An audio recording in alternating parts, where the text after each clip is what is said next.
இன்னைக்கு நம்ம பார்க்க போற படத்தோட பேரு கருப்பு. இது ரீசெண்டா தான் ரிலீஸ் ஆச்சு. நம்ம சூர்யா அண்ணா சூப்பரா ஆக்ட் பண்ணியிருக்காரு. ஒரு நல்ல கம்பேக் மூவி அப்படின்னு தான் சொல்லியாகணும். ஸோ இதோட ஒன்லைன் என்ன அப்படின்னா, ஏதாவது தப்பு நடந்தது அப்படின்னா அந்த சாமி தான் வந்து காப்பாற்றணும் அப்படின்றத ப்ரூவ் பண்ணுற மாதிரி இந்த ஒரு படத்தை எடுத்து வச்சுருக்காங்க. ஒரு கமர்ஷியல் படம்னு சொல்லிட்டு சமைப்படம் மாதிரி பண்ணியிருக்காங்க அப்படின்னு தான் சொல்லியாகணும். இந்த படத்தோட ஓப்பனிங்லேயே ஒரு தாத்தா வந்து இந்த மிளகாலாம் அரைச்சி அந்த கருப்பராயன் சாமிக்கு பூசுகிற மாதிரி காமிச்சிருக்காங்க. அப்படி யாராவது மனசார அப்படி வேண்டிக்கிட்டு அந்த சாமிக்கு பூசினாங்க அப்படின்னா அவங்க மனசில் என்ன வேண்டியிருக்காங்களோ அதெல்லாம் நடக்கும் அப்படின்றது இங்கே இருக்கிற ஒரு ஐதீகம். அப்படியே படத்தை ஸ்டார்ட் பண்ணுறாங்க. ஒரு அப்பாவும் மகளும் காட்டுறாங்க. அவங்க கேரளாலேருந்து வந்திருக்கிறாங்க. அவங்கக்கிட்ட ஒரு 60 பவுன் தாங்கமும் இருக்குது. அந்த அக்காவுக்கு பார்த்திங்கன்னா கிட்னி ஃபெயிலியரு, கொஞ்சம் நாளில் சாக போகிறாங்க. சப்போஸ் அவங்க கிட்னியை மாற்றலை அப்படின்னா கண்டிப்பாக செத்துருவாங்க அப்படின்ற மாதிரி தான் இருக்குது. இந்த மாதிரி இருக்கிற சமயத்தில் அவங்க தமிழ்நாடு வந்து இறங்கின உடனே தவறான ஸ்டேஷன்லேயே இறங்கிட்டாங்க. ஆட்டோ பிடிச்சி போய்க்கலான்னு. அப்போ 2 திருடங்க வந்துட்டு அவங்ககிட்ட இருக்கிற நகையெல்லாம் திருடிட்டு போயிடுறாங்க.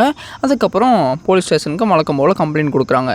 அங்கே போலீஸ் இருந்துட்டு என்ன சொல்கிறாங்கன்னா, ஏன்டா நீ ஏன் ஏதாவது எங்கேயோ போய் ஒழிச்சு வச்சுட்டு வந்திருப்ப, எங்ககிட்ட வந்து போய் கம்ப்ளைண்ட் கொடுக்குறியா அப்படின்ற மாதிரி எகத்தலமாக சொல்லிடுறாங்க.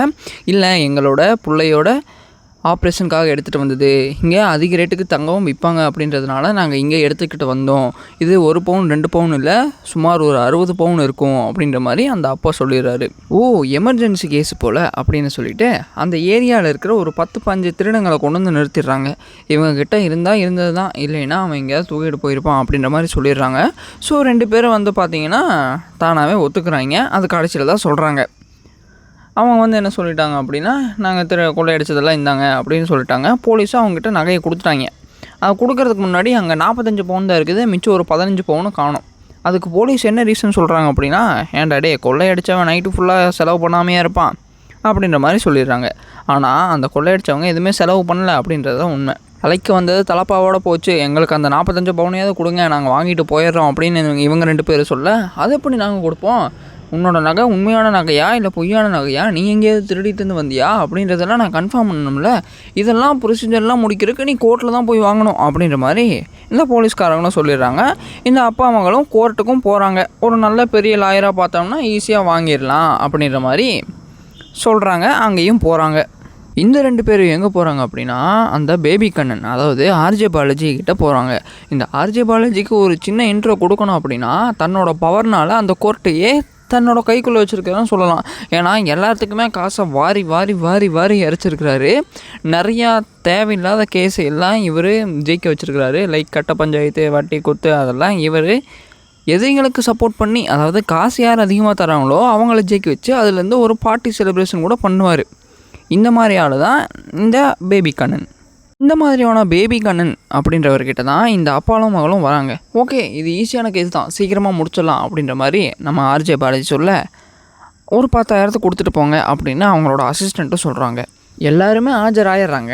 ஆனால் அங்கே போலீஸும் அந்த நகையும் மட்டும் ஆஜரே ஆகலை. இதனால் அவங்க வாய்தா வச்சிட்றாங்க. வாய்தா வைக்க பேபி கண்ணனுக்கு ஃபீஸ் கொடுத்துட்டே இருக்கலாம்ல. அதனால் இந்த பேபி கண்ணன் தான் போலீஸுகளுக்கு கொஞ்சம் காசு கொடுத்து, நீங்கள் கடைசி வரைக்கும் கோர்ட்டுக்கே வராதிங்க, சந்தேகம் வராத மாதிரி நான் பார்த்துக்கிறேன் அப்படின்ற மாதிரி இவன் சொல்லி வச்சுருவான். அதனால் அவங்க வரவே மாட்டாங்க. 2வது இயருக்கு எல்லாருமே ஆஜராகி அந்த நகையெல்லாம் வந்தாலுமே ஜட்ஜு எனக்கு ஒரு சின்ன வேலை இருக்குது, நான் போயிட்டு வரேன் அப்படின்னு சொல்லிட்டு கடைசி நேரத்தில் போயிடுவான். அதனால் அந்த அப்பா ரொம்பவுமே கொந்தளிச்சு, என்னோடய காசை கொடுத்துட்டு போயிருங்க அப்படின்னு நீதிமன்றத்தை அவமதிக்கிற மாதிரி கொஞ்சம் வார்த்தை விட்டுருவார். இதனால் ஜட்ஜும் என்னையுமே நீ ஏற்று பேசுறியா, அவ்வளோ பெரிய ஆளா அப்படின்னு சொல்லிட்டு அவனோட ஈகோவை காமிச்சிருவான். இப்படி எடுத்து பேசுகிறதுனால பேபி கண்ணன் தான் எல்லா கேஸும் அவனே எடுத்துக்கிறான்ல. நிறைய கோர்ட்டுக்கு புறம்பான விஷயத்தையெல்லாம் இவங்க 2 பேரும் பண்ணுறாங்கல்ல. இப்படியெல்லாம் இருந்தால் நீதிபதிக்கு கொஞ்சம் சங்கட்டமாகும்ல. அதனால் இந்த பேபி கண்ணனும் அந்த அப்பாவை பிடிச்சி அடிச்சிடுறாரு.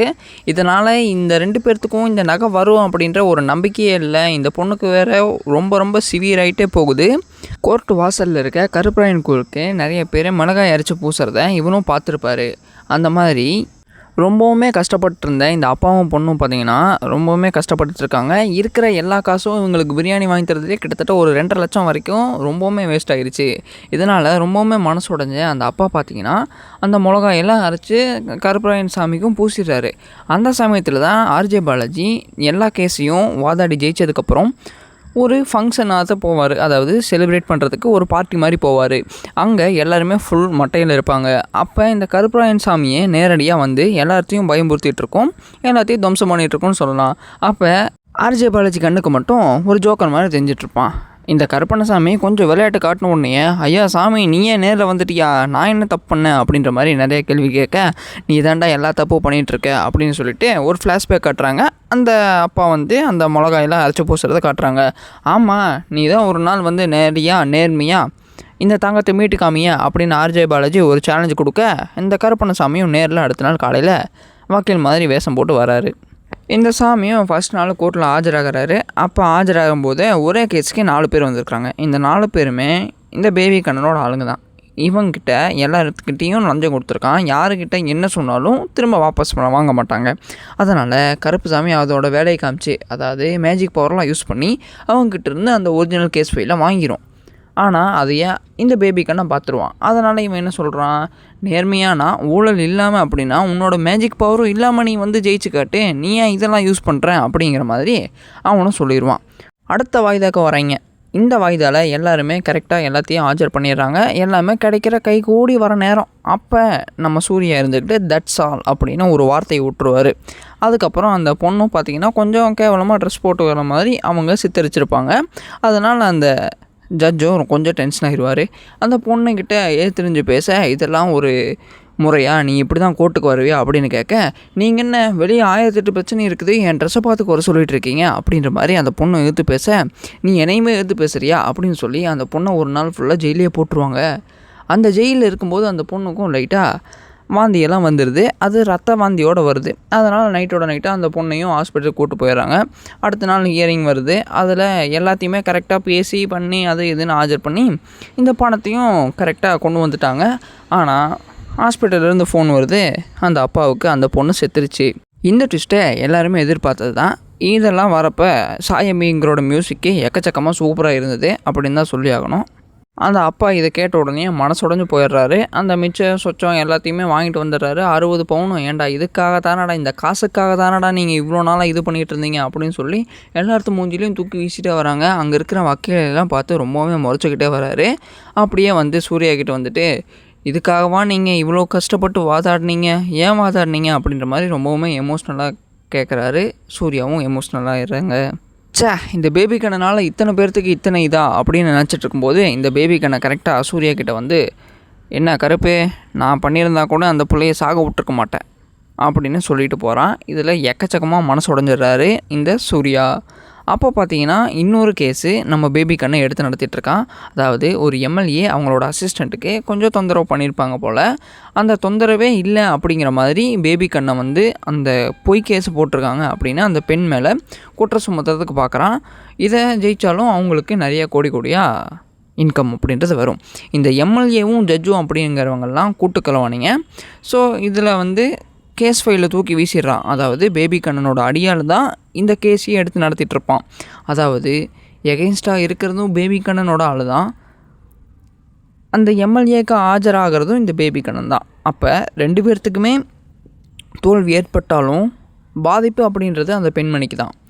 2-3 மாதம் கழிச்சு தான் அந்த அடியாலே பேபி கண்ணனோட அடியாள் தான் அப்படின்றது. அதனால் கேஸ் ஃபைலை கொடுங்க அப்படின்னு கேட்குறாங்க.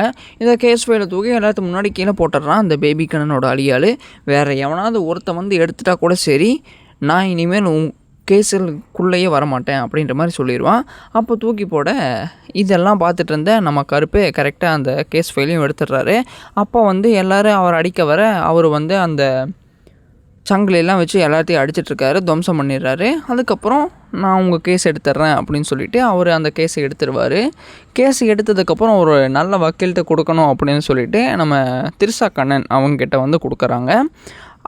அவங்களுக்கு வந்து தெரியும் கருப்பு அப்படின்றது ஒரு சாமி அவதாரத்தில் இப்போ வந்திருக்காங்க அப்படின்றது அவங்களுக்கு மட்டும்தான் தெரியும் அப்படின்னு சொல்லி ஆகணும். வேறு யாருக்கும் இந்த சாமி தெரிவிச்சிருக்காது.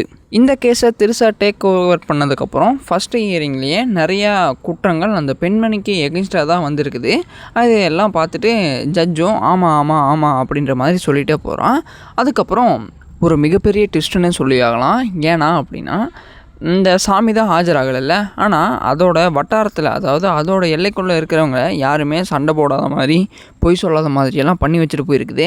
அப்போ ஆர்ஜே பாலாஜி அந்த பெண்மணிக்கு எகென்ஸ்டாக பேசும்போதெல்லாம் அது கரெக்டாக அது பொய் பேசாமல் உண்மையாகவே பேசிடுது. அதாவது அந்த எம்எல்ஏக்கு எகென்ஸ்டாகவே எல்லாமே பேசிடுது. அதனால் இந்த ஜட்ஜும் எம்எல்ஏவும் ரொம்பவுமே கடுப்பில் இருக்கிறாங்க. அதாவது பேபி கண்ணன் நீங்கள் வெளியவே போங்க அப்படின்னு ஜட்ஜு ரொம்பவுமே திட்டி விட்டுறாரு. இந்த மாதிரி இந்த ஜட்ஜுக்கு எகென்ஸ்டாக பேசினதுனால, கோர்ட்டு கேவலமாக பண்ணதுனால இவங்களுக்கு, அதாவது ஜட்ஜு வீட்டுக்கு ரைடெல்லாம் போகிறாங்க. இதனால் பேபி கண்ணனை போட்டு தரணும் அப்படின்னு சொல்லிட்டு ஜட்ஜும் எம்எல்ஏவும் பிளான் போட்டுடுறாங்க. இந்த பேபி கண்ணனை போட்டு தர வந்தவங்க நேராக வந்து காரில் இடிச்சிடுறாங்க. இடித்ததுக்கப்புறம் ஓடி வராங்க பேபி கண்ணனை போடுறதுக்கு. ஒரு குறிப்பிட்ட டிஸ்டன்ஸ்க்கு அப்புறம் என்னென்ன உங்களுக்கான இப்படியாச்சு அப்படிங்கிற மாதிரி பேசுகிறாங்க. என்னடா அப்படின்னு பார்த்தா ஆர்ஜே பாலாஜிக்கு ஒன்றுமே புரியல. அப்படியே அவரோட அந்த ஊரோட எல்லை போர்டை பார்க்குறாரு. ஓ, இந்த கருப்பு சாமிக்கு இந்த எல்லைக்குள்ளே மட்டும்தான் பவரா அப்படிங்கிற மாதிரி இவனுக்கு தெரிஞ்சிருது. அதாவது பேபி கண்ணனுக்கு தெரிஞ்சிருது. சரி, ஸ்ட்ரைட்டாக போய் ஜட்ஜுக்கிட்டேயே பேசிட்டு வந்துடுவோம் அப்படின்னு சொல்லிட்டு ஜட்ஜு தேடி போகிறான். அந்த ஜட்ஜுக்கிட்ட போய் சொல்லும்போது, ஏண்டா கருப்பங்கூடையும் உனக்கு விளையாட்டாடா, ஏதோ வெளிநாட்டு சாமியாக இருந்தால் கூட பரவாயில்லடா, இது நம்மூர் கருப்பண்டா அப்படிங்கிற மாதிரி ஜட்ஜு ரொம்பவுமே பேதியில் பேசிகிட்ருக்கான். ஓகே, ஆனால் ஒரு விஷயம் மட்டும் இந்த பேபி கண்ணை வந்து சொல்கிறான். இதோட எல்லைக்குள்ளே மட்டும்தான் இந்த சாமிக்கு பவர் இருக்கும், நம்ம கோர்ட்டை வெளியே மாற்றி வச்சிட்டோம் அப்படின்னா இந்த சாமிக்கு பவர் இருக்காது அப்படின்ற மாதிரி இந்த பேபி கண்ணை சொல்ல, ஐயோ எனக்கெல்லாம் இந்த பிரச்சனையும் வேணாண்டா, என்னையும் ஆளை விட்டுரு அப்படின்ற மாதிரி அவன் எஸ்ஸாக பார்க்குறான். அப்போ பார்த்தீங்கன்னா அவன் டங்குன்னு ஒரு கம்பி எடுத்து அவன் மண்டையிலே அடிச்சிடுவான். அதுக்கு முன்னாடி சீனில் ஒரு கோர்ட்டில் எல்லா கட்டடமும் இடிஞ்சு விழுகிற மாதிரி காமிச்சிருப்பான். இடிஞ்ச கோர்ட்லையெல்லாம் எங்களால் வாதாட முடியாது அப்படின்னு சொல்லி இந்த பேபி கண்ணை எல்லா வக்கீலையும் ஒன்று திரட்டி போராட்டம் மாதிரி பண்ணிடுவான். அதனால் அவங்களுக்கு ஒரு புது கோர்ட்டு வந்து கொடுத்துருவாங்க. அந்த எல்லையிலேருந்து, அதாவது கருப்புசாமியோட எல்லையிலேருந்து கொஞ்சம் தள்ளி தான் இருக்கும் அப்படின்னு தான் சொல்லியாகணும். அதனால் அந்த பழைய கட்டடம்லாம் இடிஞ்சு விழுகும்ல, அந்த ஜட்ஜோட பாடியை அந்த ஒரு கல் வந்து கொன்னுட்ட மாதிரி ஆர்ஜே பாலாஜி, அதாவது பேபி கண்ணை வந்து மாற்றிடுவான். ஸோ பேபி கண்ணை மேலே எந்த ஒரு கேஸும் வராதில்ல. ஆனால் ஒரு நல்ல விஷயம் என்ன அப்படின்னா, கோர்ட்டு எந்த இடத்துல மாறினாலும் சரி, மக்களுக்கும் இந்த வக்கீல்களுக்கும் ஜட்ஜுக்கும் சாமி பொய் சொன்னால் நம்ம கொன்றுவோம் அப்படின்றது ஒரு பயமாகவே இருந்துட்டு வருது. பேபி கண்ணனுக்கு மட்டும்தான் தெரியும் சாமிக்கு அதோட எல்லையில் மட்டும்தான் இருக்க பவர் அப்படின்னு. அதனால் இந்த யாருமே பொய் சொல்கிறதுக்கு முன் வர மாட்டாங்க. அந்த ஜட்ஜும் புது ஜட்ஜு போட்டுருவாங்க, புது கோர்ட்டு புது ஜட்ஜு. அந்த கேஸ் மட்டும் ஒரே கேஸ் தான். ஸோ ஆர்ஜே பாலாஜி வந்து இவருக்கும் லஞ்சம்லாம் கொடுத்து அவனோட கைவசத்தில் பண்ணிக்கலாம் அப்படின்ற மாதிரி பார்க்குறான். அதாவது புது லாயருக்கு அவரும் ஓகே அப்படிங்கிற மாதிரி தான் இருக்கிறாரு. ஆனால் அதுக்கடுத்து வாதாட வந்த திரிஷா வந்து அவரோட கேஸ் ஃபைல்ஸ் எல்லாம் காட்டுறாங்க. 6வது பக்கத்தில் உங்களுக்கு தர வேண்டியதெல்லாம் நிறைய இருக்குது அப்படின்ற மாதிரி சொல்லிடுறாங்க. ஆனால் அந்த 6வது பக்கத்தில் கருப்பண்ணசாமி அந்த அருவாள் வந்து வரைஞ்சிருக்குது. இதை பார்த்த உடனே இந்த ஜட்ஜுக்கு ரொம்பவுமே அள்ளு விட்டுருது. இவர் ரொம்பவுமே பயந்து போய் இந்த பெண்மணி மேலே தான் ஒரு நியாயம் இருக்குது அப்படின்ற மாதிரி இந்த பெண்மணிக்கு சாதகமாக தீர்ப்பு கொடுத்துருவாங்க. அதோட இந்த கோர்ட்டையும் முடிச்சுருவாங்க. அதுக்கப்புறம் இந்த பேபி கண்ணை வந்து அது இதுன்னு பண்ணிகிட்டு இருக்கும்போது அந்த பேபி கண்ணனோட தலையை வந்து சீவி கருப்பண்ணசாமி வந்து தூக்கி வீசிடும். அதுக்கப்புறம் இந்த சாமி வந்துட்டு ஓகே, இந்த ஹைகோர்ட்டை எல்லாம் முடிச்சாச்சு, அதாவது நீதிமன்றத்தை எல்லாம் சரி பண்ணியாச்சு, அடுத்து வந்து சட்டசபைக்கு போகணும் அப்படின்னு சொல்லிட்டு அந்த சட்டமன்றத்தில் போய் உட்காந்துட்ருக்கிற மாதிரி ஒரு சீன் காமிச்சிருப்பாங்க. ஐ திங்க் இது வந்து கருப்பு 2க்கான ஒரு லீடு அப்படின்னு சொல்லி ஆகணும். மேபி வரலாமோ என்னமோ. என்னதான் இது ஒரு கமர்ஷியல் படம்னு சொன்னாலும் இது ஒரு சாமி படம் மாதிரி தான் எல்லாமே இருந்தது. ஏன்னா இந்த படத்துலையே சூர்யா வந்து ஒரு சாமி மாதிரி தான் காமிச்சிருப்பாங்க. ஒரு மனுஷன் மேலே சாமி வந்து இறங்குறதுங்கிறது வேறு, ஆனால் ஒரு சாமியே மனுஷனை வந்து இறங்குறதுங்கிறது வேலை. அதனால் இது ஒரு சாமி படங்கிற மாதிரி தான் எல்லாத்துக்கும் தெரிஞ்சுது. ஆனால் இது ஒரு கமர்ஷியல் படம். இந்த படம் சூர்யாவுக்கு ஒரு மிகப்பெரிய கம்பேக் அப்படின்னு நிறைய பேர் சொல்லிகிட்ருக்காங்க. அதே மாதிரி நிறையா கேமியோஸ்லாம் இருந்தது. சிங்கம், அதாவது அந்த போலீஸ்லாம் வந்தார், அந்த கேமியோஸ் எல்லாம் சூப்பராக இருந்தது. அதே மாதிரி தேட்டரிக்கல் மூமெண்ட்ஸ் எல்லாம் சூப்பராகவே இருந்தது, நிறையாவே இருந்தது. கண்டிப்பாக தேட்டரில் போய் பார்க்க வேண்டிய ஒரு படம் தான். ஸோ இந்த மாதிரியான மூவி ரிவ்யூஸ்க்கு மறக்காம நம்ம சேனலை சப்ஸ்கிரைப் பண்ணிடுங்க.